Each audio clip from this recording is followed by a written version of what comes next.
roem en die majesteit behoort aan U. Ja, alles in die hemel en die aarde behoort aan U. Aan U, Here, behoort die heerskappy. U is bo almal verhewe. Van U kom rykdom en eer. U heers oor alles. Mag en krag word deur U geskenk, en dit berus by U, om enige iemand groot en sterk te maak.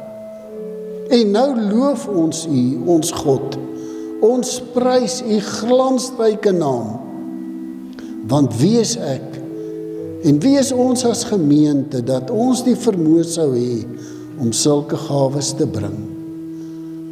Amen. Familie van Stella, geliefdes in die Here Jesus Christus, vir jou wat Jesus Christus aan die kruis voor gaan sterf het, opgestaan het uit die dood, opgevaar het hemel toe, en nou intree vir jou aan die regterhand van God die Vader, vir jou genade en vrede en oorvloed van God die Vader en van ons Here Jesus Christus, en dit doen hy deur die kragvolle werking van die Heilige Gees. Amen. Gemeente, ons het 'n voorreg om die Bybel te kan oopmaak vandag. Handelinge 1, Lukas 24. Ek gaan in die woordverkondiging ook nog na 'n paar ander teksverse verwys. Goed, gemeente, kom ons sit so, dan bid ons. Vader, as gemeente is ons so afhanklik van U. Ons is so afhanklik dat hierdie klank moet werk. Dat die woord verkondig kan word. En vanoggend toe Margriet sê, daar's ingebreek en die klank is weer gesteel, toe dink ek, ja. Ek weet, U het 'n woord op my hart gelê wat die gemeente moet weet en moet hoor. Maar Vader, ons gaan nie toelaat dat my Jesus stem en die klank verhoed dat hierdie woord verkondig word. En daarom in die naam van Jesus, vra ons Jesus, kom neem U beheer van hierdie klank. Kom vat U my stem. Kom open ons ore, dat ons sal hoor wat die Gees van die Here vir NG Kerk Stella wil sê. Maak ons so bewus van U heilige teenwoordigheid. En Here, elkeen van ons wat hier sit,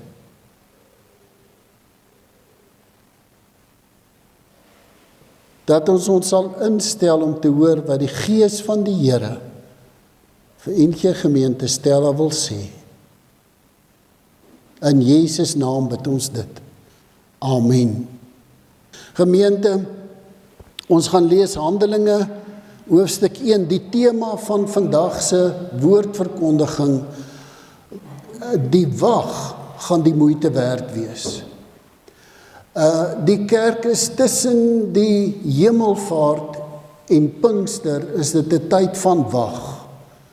En die tema, die wag, gaan die moeite werd wees. En vanoggend gaan dit oor hoe ons wag en waarvoor ons wag.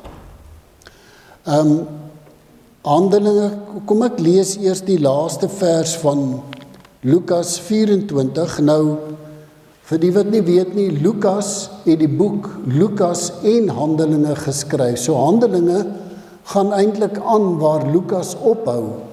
En 'n baie interessante ding van Lukas, hulle sê hy was 'n mediese dokter en hy was op feite ingestel. So hy het gefokus in die Lukas evangelie om presies kronologies te skryf soos Jesus dinge sou gesê het en sou opgetree het.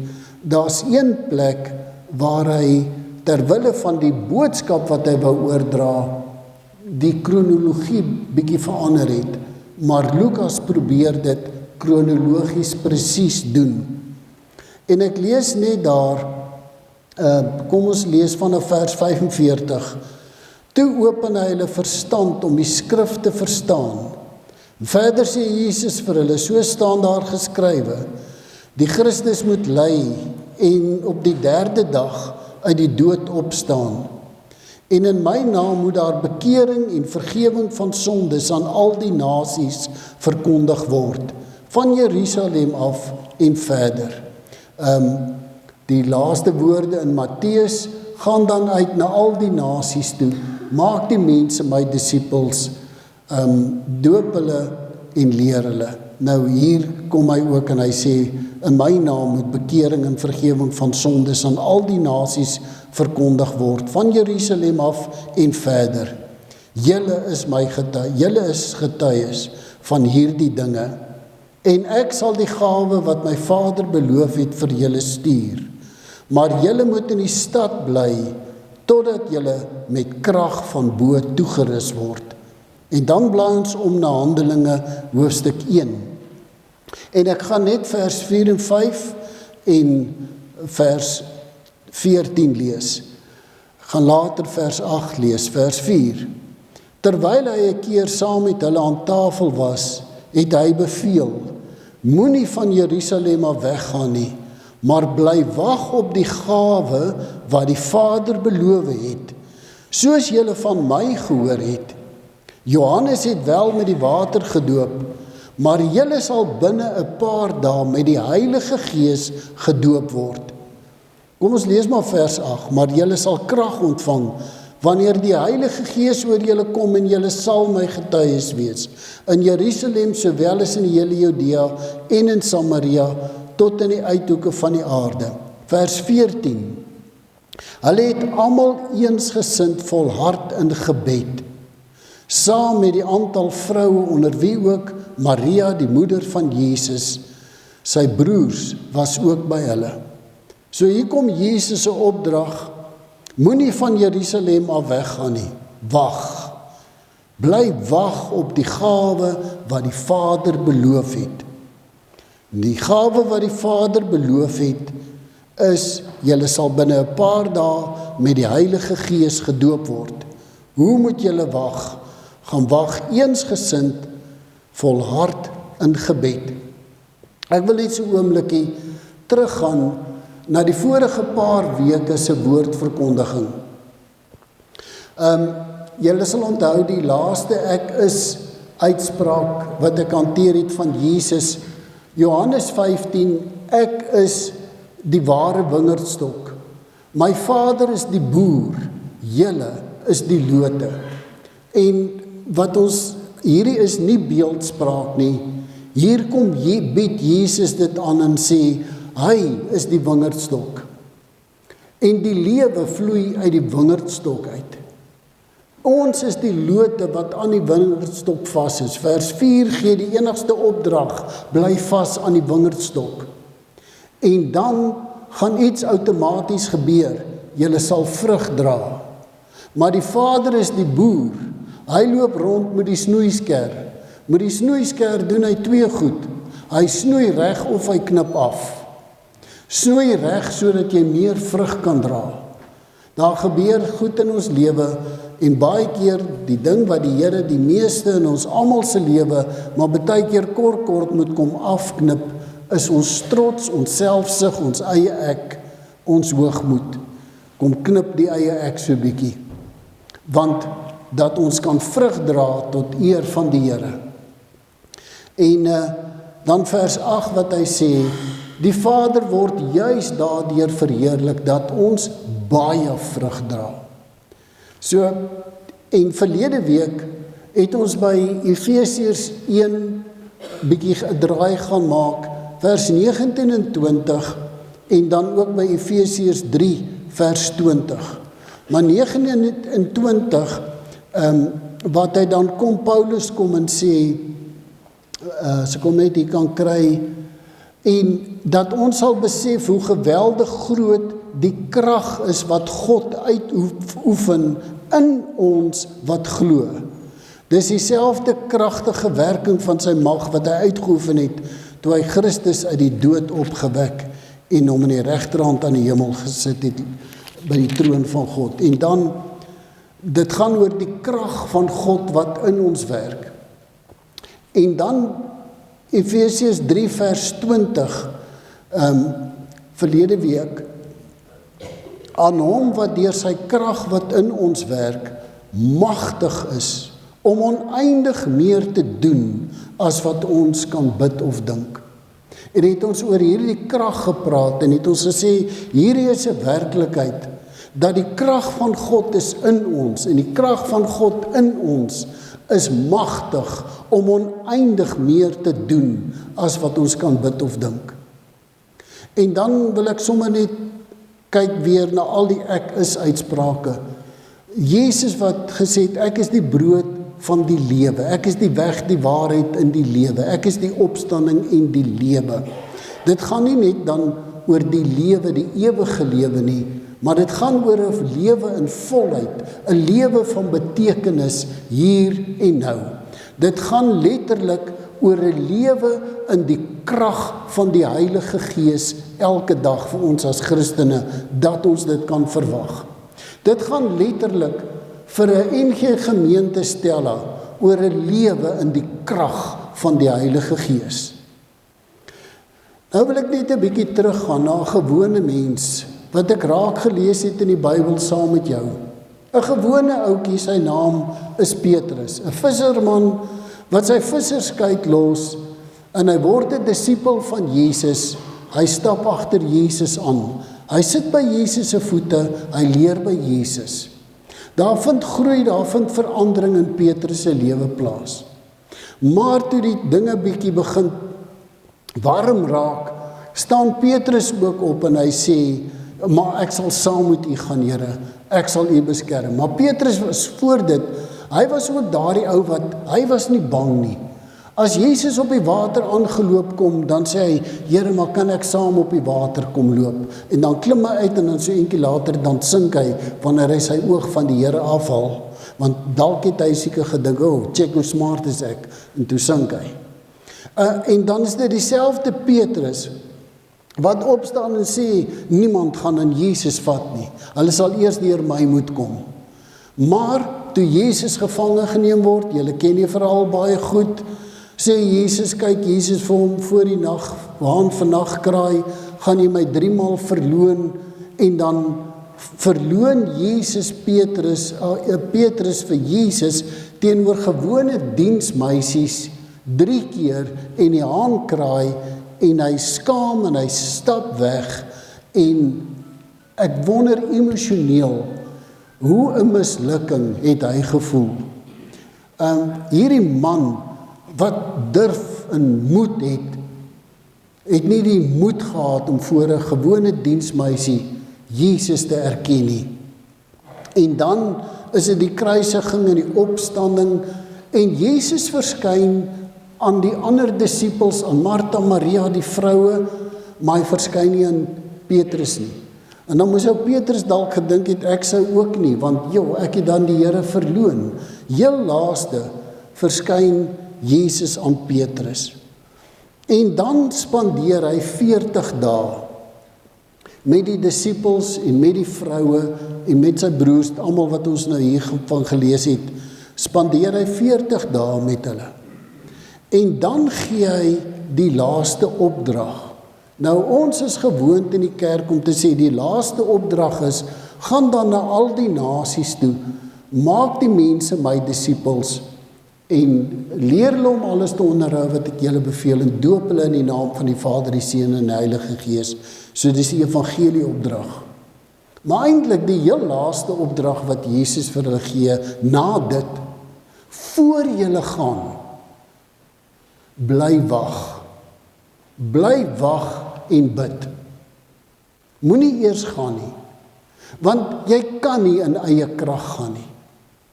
Moenie eers gaan probeer om in eie krag die evangelie te gaan verkondig nie. Gaan wag. Wag waarvoor? Wag vir die gawe wat die Vader gaan uitstort, die Heilige Gees. Gaan wag daarvoor. Nou, daarom dan ook my tema, dat ons as Stella gemeente in hierdie tyd ook moet gebruik om te wag.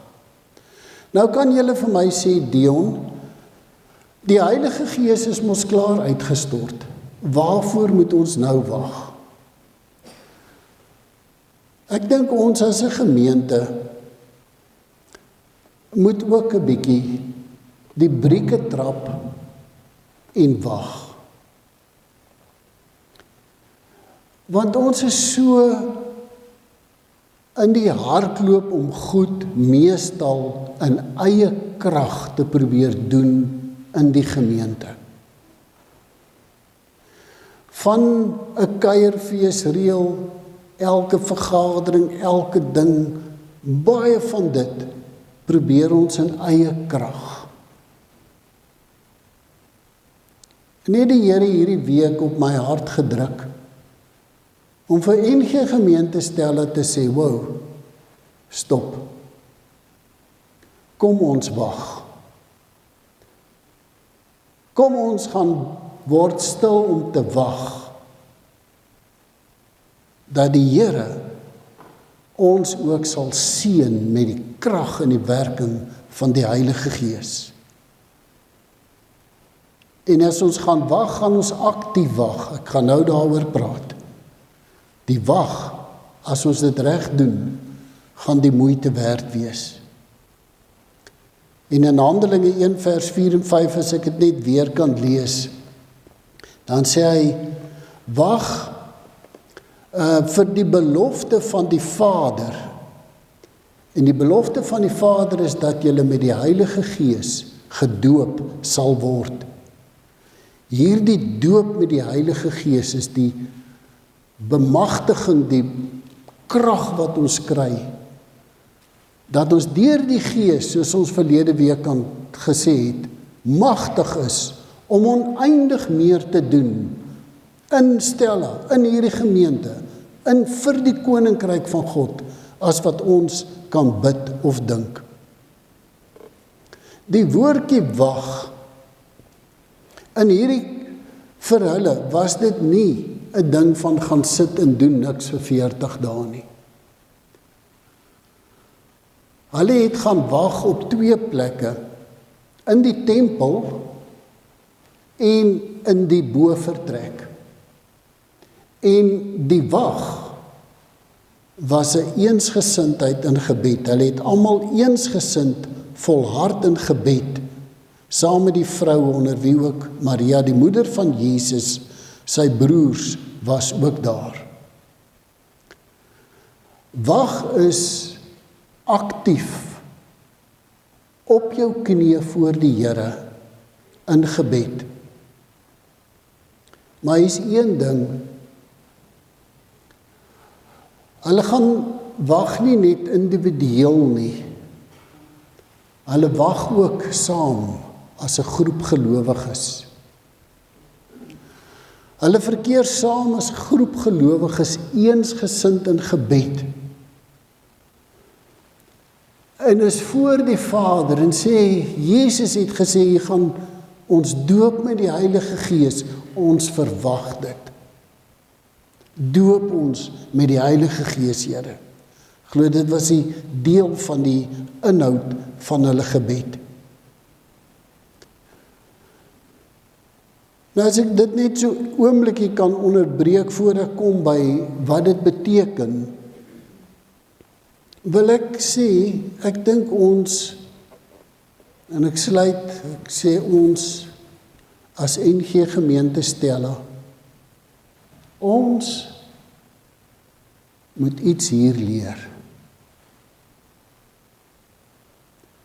En ek dink dit wat ons hier moet leer, is dat ons sal verenig in gebed. En as ek sê ons moet verenig in gebed, dan bedoel ek eensgesind, kollektief, saamstem in gebed, en ons gaan verneder voor die Here en bid.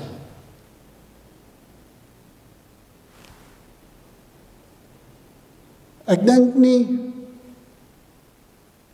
met respek gesê, Jesus het hier bedoel,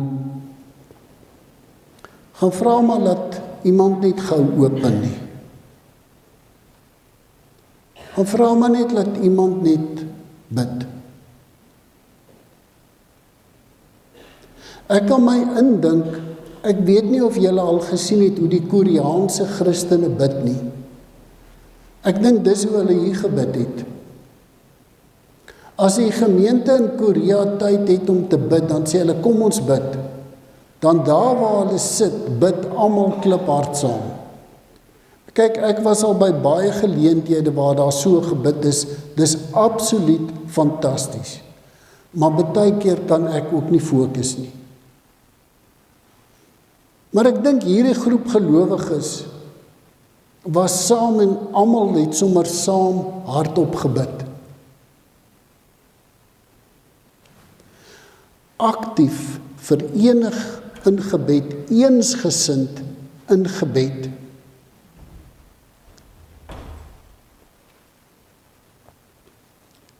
Want hulle het geweet hulle kort een ding. Voor hulle kan gaan, het hulle krag nodig. Het hulle die Heilige Gees nodig. Het hulle die inspirasie, die krag van God nodig. En dan het die Here vir my hier 'n ding gewys hierdie week. Hulle het almal eensgesind. Teenoor eensgesindheid staan verdeeldheid. Eensgesindheid is die vrug van die Gees. Verdeeldheid is die vrug van die vlees. Dit gebeur waar die eie ek bietjie te groot raak. En wil ek graag 2 Bybelse voorbeelde noem. Die eerste ene is uit Lukas 10 uit. Dit is nou juis in daai hoofstuk wat ek gesê het, Lukas het 'n bietjie gekroek. Hy het 'n gebeurtenis op 'n ander plek gevat en het saam met die barmhartige Samaritaan gaan sit. En dit is waar Jesus by Martha en Maria kom en by hulle gaan eet, hy en die disippels. En Martha en Maria, wat albei baie lief is vir Jesus, het kos voorberei vir Jesus en die disippels. In die oomblik toe Jesus en die disippels opdaag, toe's Martha en Maria hulle in die huis verwelkom, voete laat was, alles, en Maria het by die voete van Jesus gaan sit, en by Jesus aan sy lippe gehang, en Martha was besig in die kombuis, en sy het al kwaader begin word. En op 'n stadium is hy so kwaad, storm sy daarin, sê maar Here, pla dit U dan nie dat my suster my nie kom help nie, sê sy moet my help, hoekom moet ek my alleen gaan afsloof? Verdeeldheid daarso, net so. Maar Martha is lief vir Jesus. Ek sal eendag bietjie oor hierdie teks met julle mooi ietsie deel. Moenie Martha kruisig nie. Maar dis net so dan's daar verdeeldheid, oneenigheid. Wanneer ons goed vir die Here doen. En dit gebeur so maklik. Hou net 'n bazaar of 'n kuierfees, dan sien jy hoeveel verdeeldheid spring onderling uit. Want elkeen het sy eie idee. En dan sê ek vandag, gemeente, as ek so daarna kyk, moet ons as gemeente nie net brieke trap en wag op die uitstorting van die Heilige Gees opnuut, op elkeen van ons en in ons gemeente. Ek lees Galasiërs hoofstuk 5 en dan gaan ek 'n uitbeelding hierso doen, sal julle verstaan wat ek probeer sê. Galasiërs 5 vers 14. Die hele wet word in hierdie een gebod saamgevat. Jy moet jou naaste lief hê soos jouself. Maar julle buit en verskeer mekaar, pas op dat julle mekaar nie heeltemal verslind nie. Onthou, hy skryf hier vir die kerk, vir die gemeente in Galasië, vir manne en vroue wat sê hulle dien Jesus. Hy sê julle moet julle naaste lief hê, maar pas op, julle buit en verskeer mekaar, pas op dat julle mekaar nie verslind nie. Wat ek bedoel is dit: laat julle lewe steeds deur die Gees van God beheers word. Dan sal julle nooit soeg voor die begeertes van julle sondige natuur nie. Laat julle lewe steeds deur die Gees beheer word.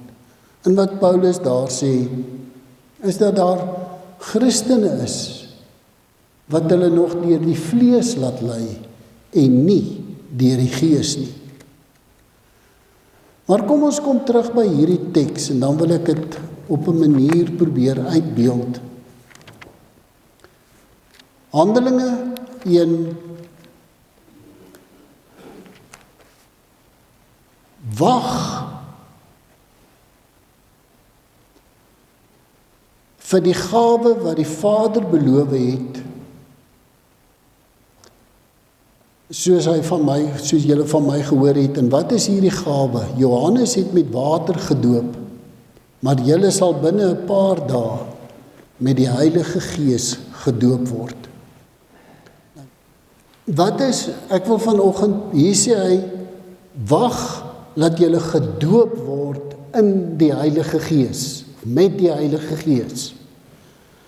Wat beteken doop in of doop met die Heilige Gees?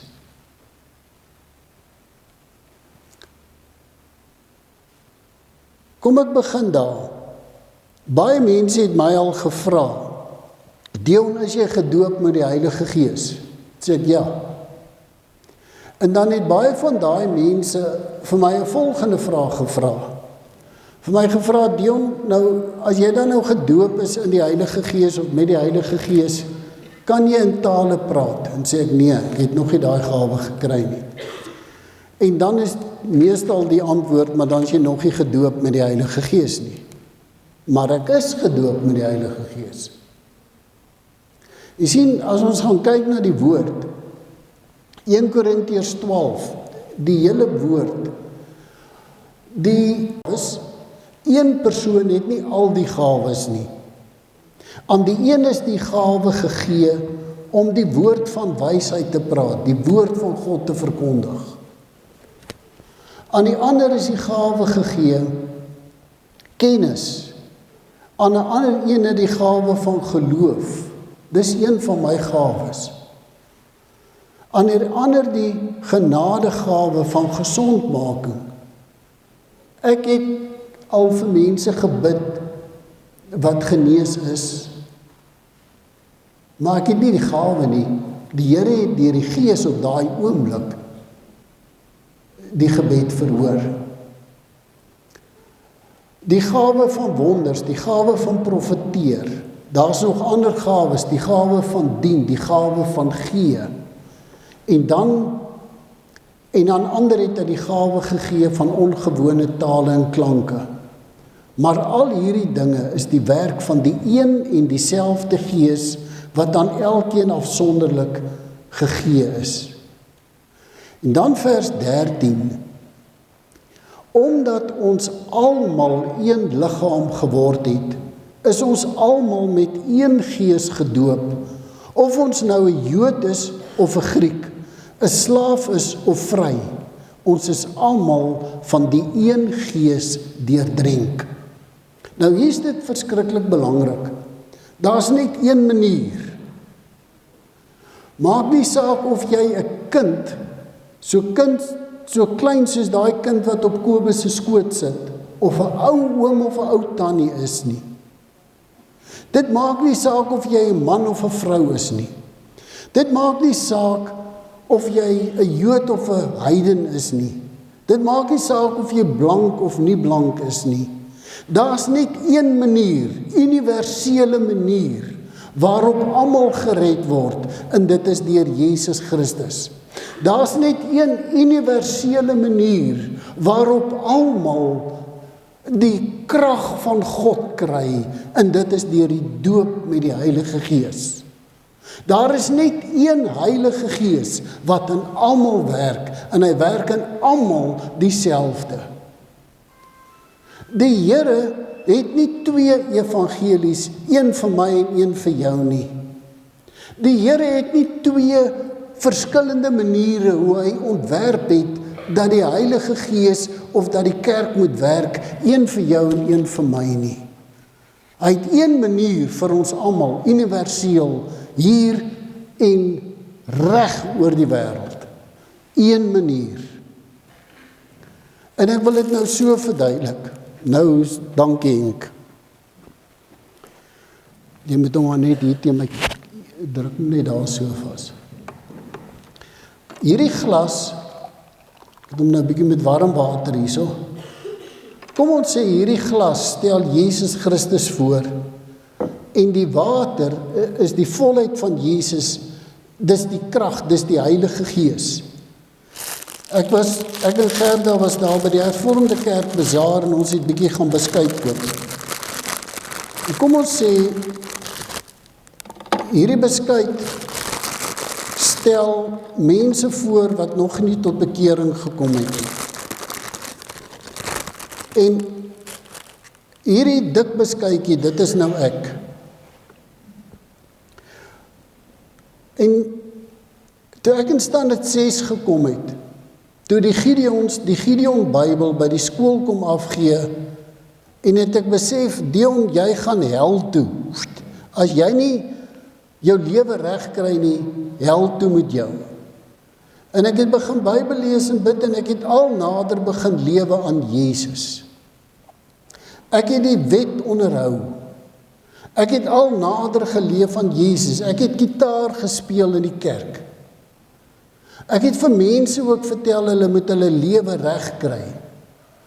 En so nou en dan het ek daarom nader gekom aan die Here. Julle het gesien wat ek gedoen het, nee. So nou en dan het ek daarom net so bietjie ietsie geestelik ingekry. En toe is daar 'n dag in standaard 9,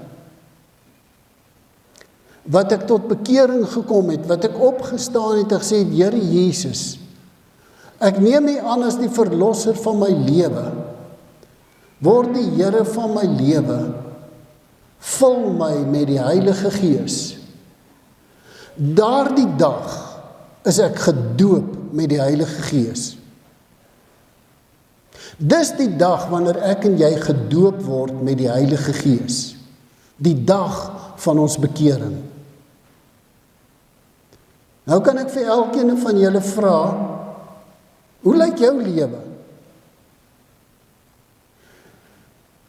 Is jy dalk ook so, kom nader en so nou en dan so ietsie geestelik, en jy bid en jy kan daarom so ietsiekie sê, maar is eintlik nog buite. Daar's nie 'n ding van jy's in Christus en Christus is in jou nie.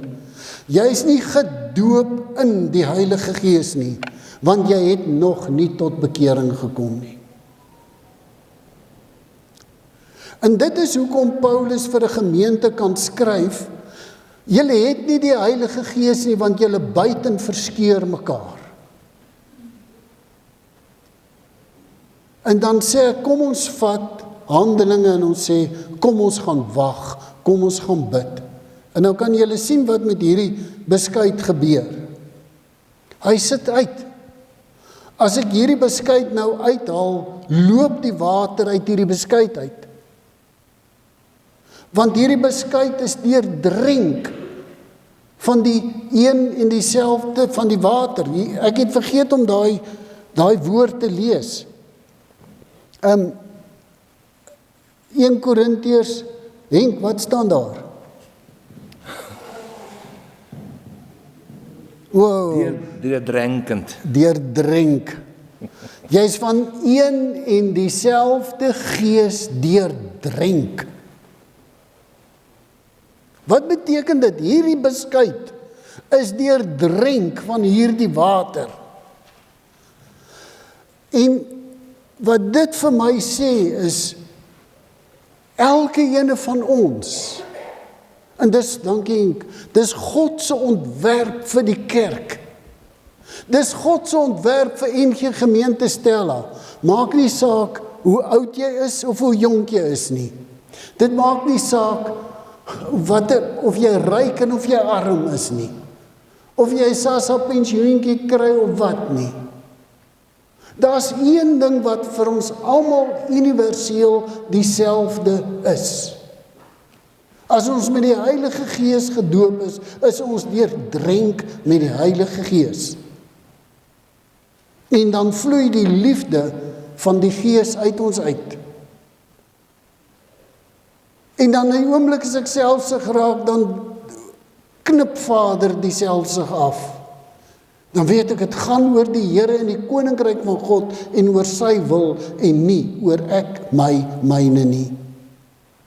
My ego is daarmee heen. Julle weet ons waarvoor staan ego. Edging God out. My ego is daarmee heen, want Vader knip hom af, want my ego maak dat ek God heeltyd gaan bly wag dat die gawe van die Heilige Gees uitgestort kan word.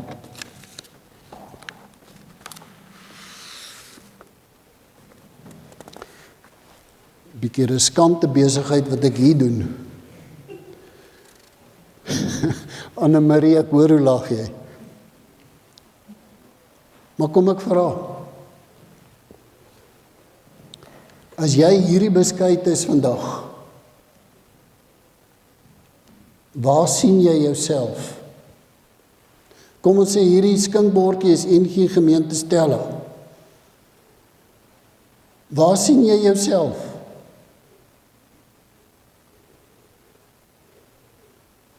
Is jy lidmaat, maar jy's nog hier, jy's lief vir Jesus. Jy's lief vir jou medebroers en susters. Ons kan saam dinge doen. Ons kan 'n fantastiese bazaar reël.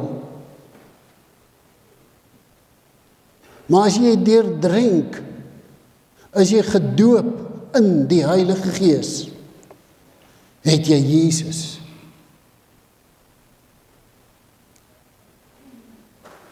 En daar's 'n ding wat die Here 'n tyd terug op my hart gelê het, dat ek dit oor en oor maar moet sê.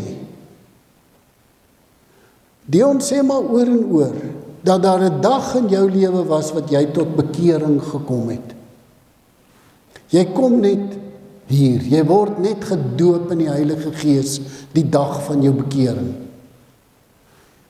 Daar word jy deurdrenk deur die Heilige Gees, gedoop. Ek gaan later nog praat oor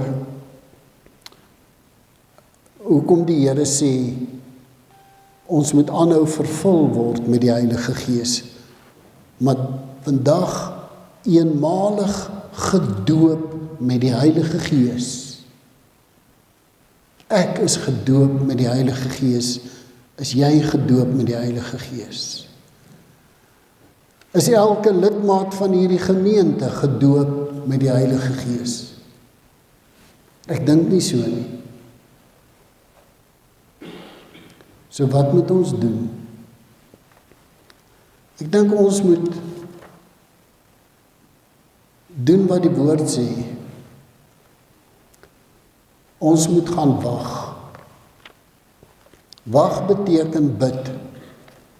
Bid vir die uitstorting van die Heilige Gees. Dat die Heilige Gees 'n werklikheid sal wees in elke ene van ons se lewe. So waarvoor moet ons dan bid? Ons moet bid dat lidmate wat nog nie tot bekering gekom het nie, tot bekering sal kom. Sy is nie vanoggend hier nie, maar het hierdie week 'n lidmaat tot bekering gekom. En sy het vir Linda gebel en gesê, Tannie, Jy sal nie weet wat vandag in my lewe gebeur het nie. Sy is gedoop met die Heilige Gees, hy het tot bekering gekom.